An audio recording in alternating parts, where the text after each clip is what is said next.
दोस्तों, किसी ने सही बात कही है कि दूसरों की समस्याओं का आनंद लेना बंद कीजिए, वरना ईश्वर आपको वही गिफ्ट कर देंगे, क्योंकि भगवान वही तो गिफ्ट करते हैं जिसमें हमें आनंद आता है।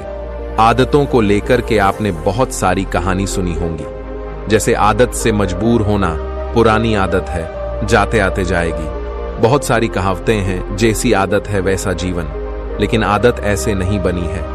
दरअसल हम जिंदगी के नाम पर आदतों को ही जीते हैं। बहुत सारी आदतों को एक जगह इकट्ठी कर ले तो जो बनती है वह है हमारी जिंदगी। नमस्कार दोस्तों, पुरानी यादें मोटिवेशन चैनल में आपका दिल से स्वागत है। बहुत समय पहले की बात है, एक राजा था जो अपनी प्रजा और अपने परिवार का खूब ख्याल रखता था। लेकिन राजा को अपने आदमियों पर कुछ दिनों से संदेह था और उस राजा के 3 बहुत ही खास मंत्री भी थे जो उसका काम संभालते थे। लेकिन कुछ दिनों से राजा के उन 3 मंत्रियों में से कोई एक मंत्री ऐसा मंत्री था जो राजा के पैसों में गड़बड़ी कर रहा था, और वह मंत्री अपने काम को भी ठीक से नहीं कर रहा था।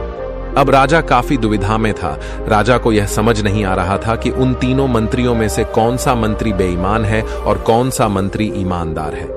यह पता लगाने के लिए एक दिन राजा ने उन तीनों मंत्रियों को अपने पास बुलाया और कहा, देखो मंत्री जी, हमारा जन्मदिन आ रहा है, इसलिए आप तीनों को एक घने जंगल में जाना होगा और आप तीनों को एक एक बैग दे दिया जाएगा।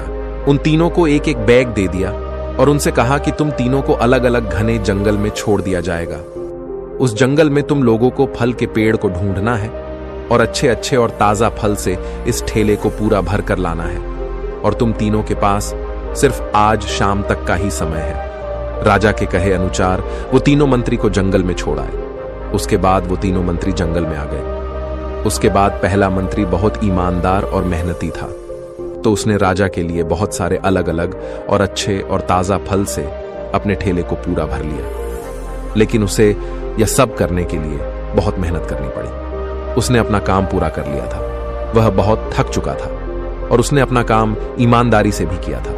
अब दूसरा मंत्री जो था वह बहुत ही चालाक था। उसने सोचा, राजा के पास इतना समय थोड़ी है कि वह यह सब जांच करे कि मैंने अच्छे फल लाए हैं या खराब, तो बिना ज्यादा मेहनत किए उसे जैसे ही फल जमीन पर पड़े मिले, उसने वह अपने ठेले में रख लिया, बिना यह सोचे कि वह अच्छे हैं या खराब जो उसे जमीन पर पड़े। फल मिले थे वह बहुत ज्यादा खराब थे और वह आराम से पेड़ के नीचे बैठ गया।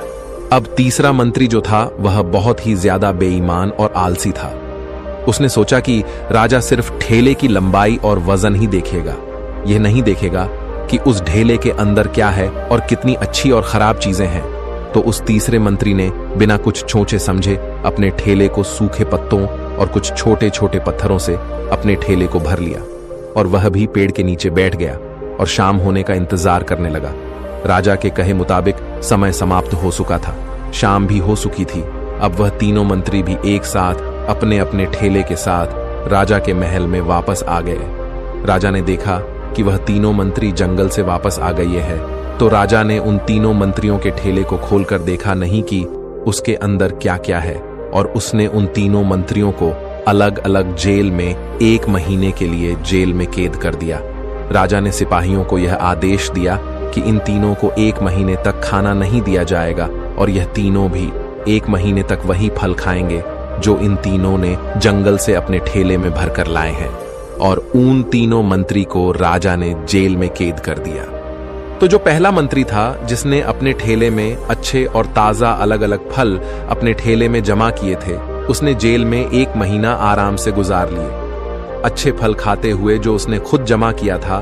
उसके बाद जो दूसरा मंत्री था जिसने बेकार और खराब फल अपने ठेले में रखे थे, उसे वही बेकार और खराब फल 1 महीने तक खाने पड़े, और वह उस जेल में ज्यादा दिनों तक टिक नहीं पाया, और बाद में वह खराब फल खाने की वजह से बीमार पड़ गया और उसकी तबीयत खराब हो गई। अब जो तीसरा मंत्री था जो बहुत ही बेईमान और आलसी था, जिसने अपने ठेले में सिर्फ सूखे पत्ते और कुछ छोटे छोटे पत्थर भरे थे, क्योंकि उसके ठेले में खाने के लिए कुछ सूखे पत्ते और कुछ छोटे छोटे पत्थर ही थे, तो वह 1 महीने के लिए क्या खाता। और तभी उसे अपने बेईमानी और आलस्य पर पछतावा होने लगा कि शायद मैंने उस दिन थोड़ी मेहनत करके इस ठेले में फल रख दिए होते तो आज मेरा ये हाल नहीं होता। और वह बिना कुछ खाए वह मंत्री जेल में 2 दिन के बाद ही जेल के अंदर ही भूख के कारण मर गया। तो दोस्तों, इस कहानी से हमें यह सीख मिलती है कि हम जो आलस और बेईमानी करते हैं, बेईमानी मतलब अपने ही काम में अपना कुछ नहीं करना, अपना मन नहीं लगाना और खाली बैठे रहना, तो उससे आज तो हमें कोई फर्क नहीं पड़ता। आज तो हम अपने काम में आलस करके आराम कर लेते हैं, लेकिन कल भविष्य में कुछ दिन के बाद हमें उस पर पछतावा होता है। आपने बहुत से लोगों को यह कहते हुए सुना होगा कि काश उस समय पर मैं ऐसा कर लेता तो आज उस इंसान की जगह मैं होता, लेकिन उस समय पर उन लोगों ने आलस को अपनाया था, इसीलिए वह आज जहां के वही है।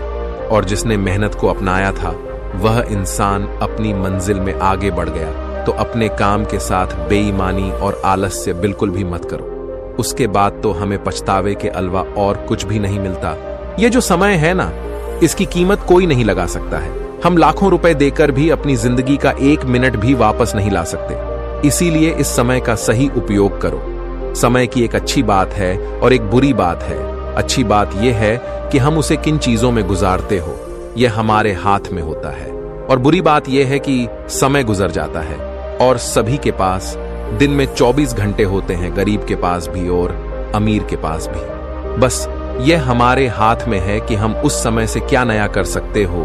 तो अपने एक एक पल का हिसाब रखो कि हम उन्हें किन चीजों में गुजार रहे हैं। तो दोस्तों, आपने आज के इस वीडियो से क्या सीखा वह मुझे आप कमेंट में बता सकते हैं। इसी के साथ मैं उम्मीद है कि आपको आज की वीडियो पसंद आई होगी। तो इस वीडियो को उस इंसान को शेयर करें जिससे यह कहानी सुनने की जरूरत है, और उसी के ठीक बाद चैनल को सब्सक्राइब करें। तो चलिए फिर मिलते हैं ऐसी एक और नई वीडियो में एक नए मैसेज के साथ। तब तक के लिए अपना ख्याल रखें। धन्यवाद।